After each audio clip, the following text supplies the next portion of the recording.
What should lawyers and legal advocates know about working with deaf and deaf-blind clients?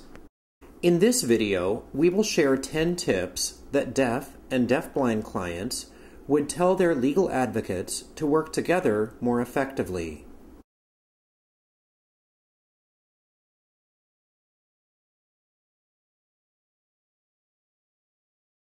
Deaf people are not all the same. They are individuals with individual communication needs. Communication modes, including signing ASL, speaking, reading lips, and signing English, vary from person to person. Ask your client how best to communicate with them.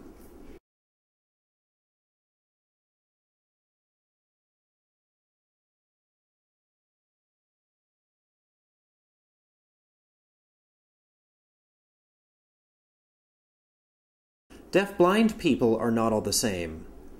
They are individuals with individual communication needs. Communication modes, including tactile signing, close visual, and fingerspelling or tracking, vary from person to person. Ask your client how best to communicate with them.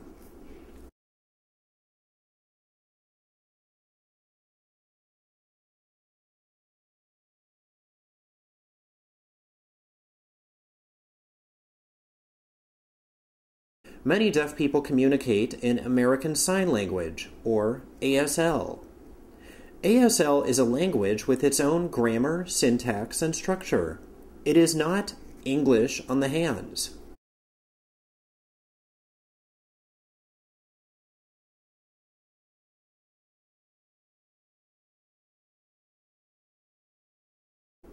Hire professional certified interpreters.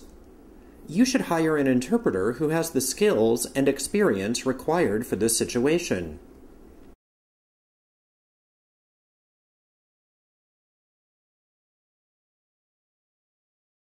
Hiring certified interpreters is a good start, but not every interpreter is a good match for an individual client.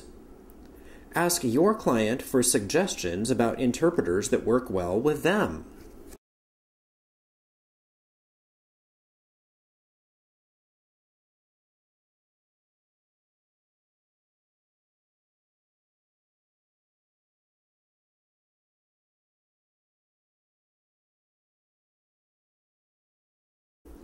Understand the interpreter's role. They are there to facilitate communication between us. You should not ask the interpreter to comment, give advice, or help explain things. This is outside the scope of interpreting. Avoid using third-person statements such as tell her or tell him. You should speak directly to your client.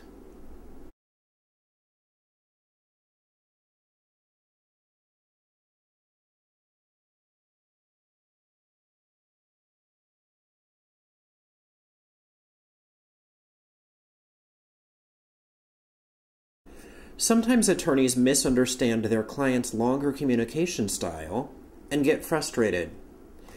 Deaf culture values storytelling and providing full context when describing an event. Work together with your client so you get the information you need and your client feels like they've been able to fully share their story.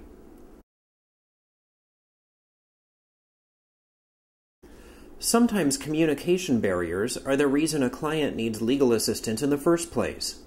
Some people misunderstand a deaf person's body language, movements, or facial expressions as aggression instead of elements of their language. Ask your client or consult an expert on ASL or deaf culture if you think a language barrier impacted your client's case.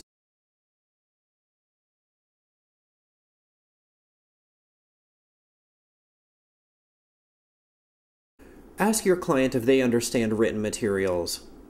English is a second language to many deaf people. Some are very fluent in English and others aren't. It might be best to meet with your client and an interpreter to review written materials. Deaf-blind clients may need documents in large print or Braille.